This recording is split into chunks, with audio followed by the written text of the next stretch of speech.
Well, of course, we take very seriously illegal loan sharks and indeed excessive interest charges on payday lending, which is why it was Conservatives who introduced the first ever cap on payday lending. And on the specific question he raises about the funding for illegal money laundering and loan shark teams, we are looking actually now at a levy on the industry to meet the funding requirements that he identifies. Mr. David Burrows. Following last week's vote, can I invite my friend to give an update on action against these genocidal jihadists who not only attack Christians, Yazidis and Muslims, but also pillage their churches, shrines and mosques? So alongside the welcome announcement of £30 million to protect cultural heritage, can we sooner rather than later ratify the Hague Convention? Councillor. Well, I thank my honourable friend for raising this important issue. And let me briefly update the House on the military action since we met last week.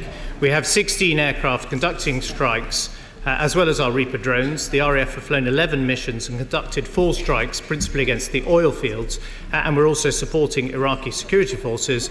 And my right honourable friend, the Foreign Secretary, is going to be in New York next week with the talks on trying to bring an end to that horrendous conflict in Syria, very specifically on the damage being done to the cultural artefacts of the area. We are providing £30 million as part of a cultural fund, and I've discussed that with the director of the British Museum. And on the ratification of the Hague Convention, that is something that is now moving apace. Angela Eagle.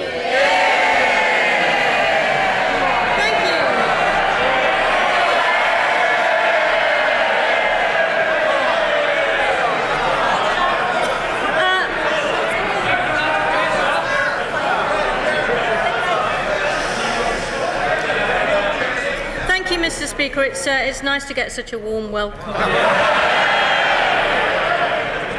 Now, Mr. Speaker, our hearts go out to all those suffering the consequences of severe flooding in the northwest this week, with thousands of families and businesses affected. The priority has got to be for the government to get immediate help to all of them. Yet 1 year on from the 2013-14 floods, it emerged that only 15% of those affected had received payments from the government's Repair and Renew scheme. So does the Chancellor agree with me that this cannot possibly be allowed to happen again? These people need urgent help now. So will the Chancellor today give the House a guarantee that people will receive the help that they need, and quickly? Well, first of all, let me welcome the Honourable Lady to her place and the warm support she has on the other side. Let me first join her in expressing the sympathy of the whole House to those who have been affected by these terrible floods, the record rainfall that has hit Cumbria and Lancashire. The update is that we have just one severe flood warning still in place, and power has been restored to 168,000 homes, and the West Coast Main Line is open, but we've got to be there for the long term for these families. So first of all, we continue to support the immediate rescue efforts, and of course the military have deployed. On recovery, the question she asks about, I can today announce a £50 million fund for families and businesses affected in the area. This will be administered by the local authorities to avoid some of the administrative problems that she alludes to in her question. And when it comes to rebuilding the infrastructure of Cumbria and Lancashire and other areas affected, we are assessing now the damage to the flood defences and the damage to the roads, and funds will be made available. One of the benefits of having a strong and resilient economy is we can help people in need. Angela Eagle. Well, Mr. Speaker, I thank the Chancellor for that answer, but you wouldn't think from listening to him, would you, that he's cut flood defence spending by £115 million this year? Now, Mr. Speaker, after visiting the floods in the Somerset Levels in 2014, the Prime Minister told this House in a statement that money is no object in this relief effort, and whatever money is needed will be spent. Now, I welcome the announcement that the Chancellor has just made, but will he confirm that the same will apply this time? Yeah.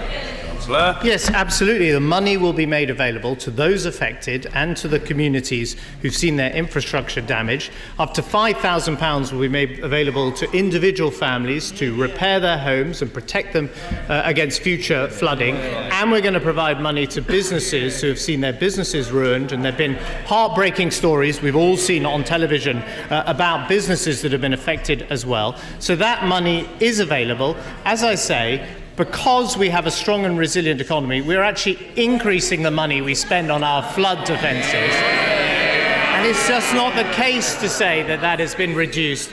Under the last Labour government, they spent £1.5 billion of Parliament on flood defences. We're going to be spending £2 billion on flood defences and increasing the maintenance spending. It's something we can do, and we can help these communities precisely because we took the difficult decisions to fix our economy and public finances. I thank the Chancellor for that, and we will hold him to account on the promises that he's made today. But I note that the government's own figures show that their planned capital investment in flood defence will only protect 1 in 8 of those households that are at risk. Now, Mr. Speaker, I see that the Prime Minister can't be with us to answer questions today because he's visiting Poland and Romania on the latest leg of his seemingly endless European renegotiation tour. Mr. Speaker, he's been jetting all over the place. No wonder we had to buy him his own aeroplane. So, can the Chancellor tell us, please, how's it all going? Chancellor. Well, the good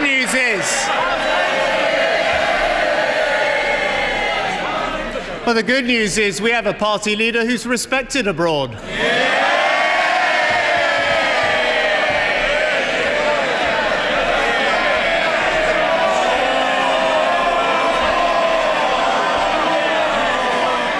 The Prime Minister is in Central and Eastern Europe because we're fighting for a better deal for Britain, something that never would have happened if there had been a Labour government. Well, Mr. Speaker, I have to tell him that many of his own backbenchers are pretty unimpressed with how it's going.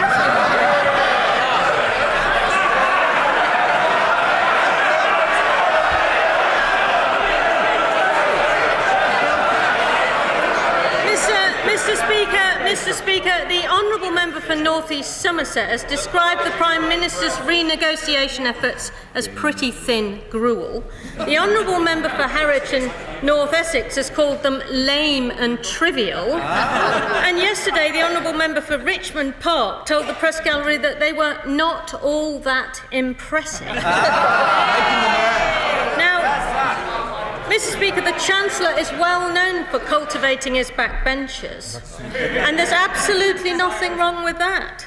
So can I ask him the question his own side want answering? Given that the Prime Minister has pre-resigned, does he really aspire to be Britain's first post-EU Prime Minister? I'm not sure I'd be quoting the views of backbenchers if I was speaking for the Labour Party at the moment. Most opposition parties are trying to get momentum. They're trying to get rid of it.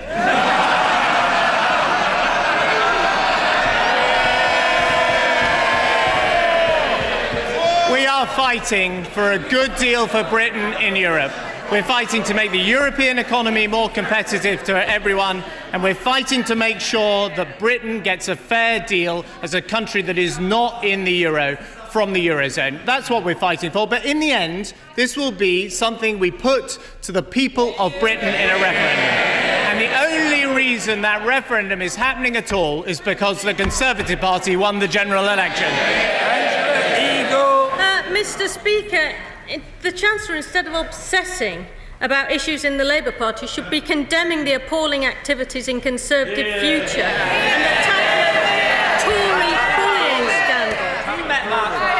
Now, I notice he didn't answer the question about his own prime ministerial activities. He might be worried about somebody a few places down him on the bench. I'm not sure. But she's looking cross. She's looking very cross.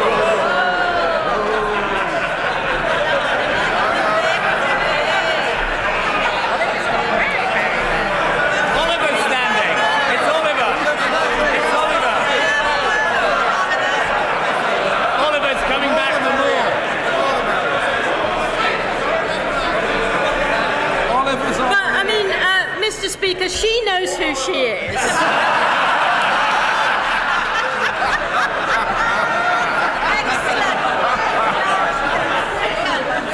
Mr. Speaker, if he won't listen to the doubts of his own backbenchers, perhaps he'll listen to someone who's written in. I've got here a letter. Mr. Speaker. Mr. Speaker. It's from Donald of Brussels.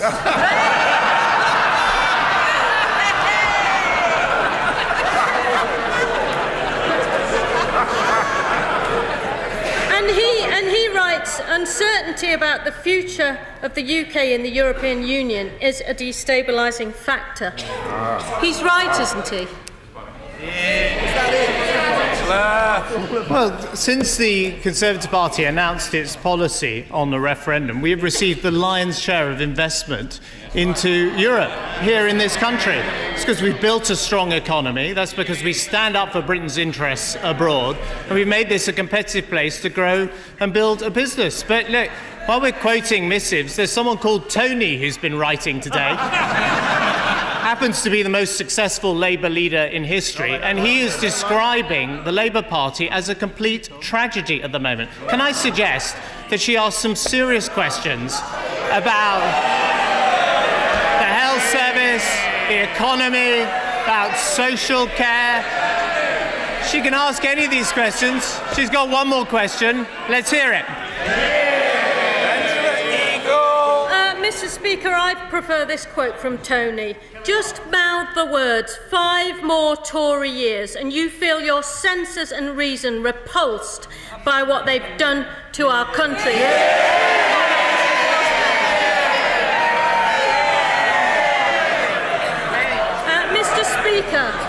Mr. Speaker, we all know that the Chancellor is so preoccupied with his own leadership ambitions that he forgot about the day job. And that's why he ended up trying to slash working families' tax credits in the budget. Isn't it about time that he focused on the national interest rather than his own interest?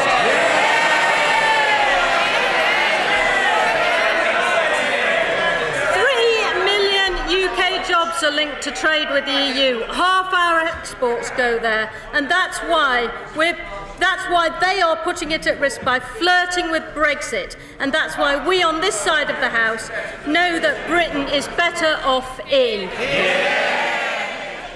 We gather here to commemorate a century and a half of freedom, not simply for former slaves,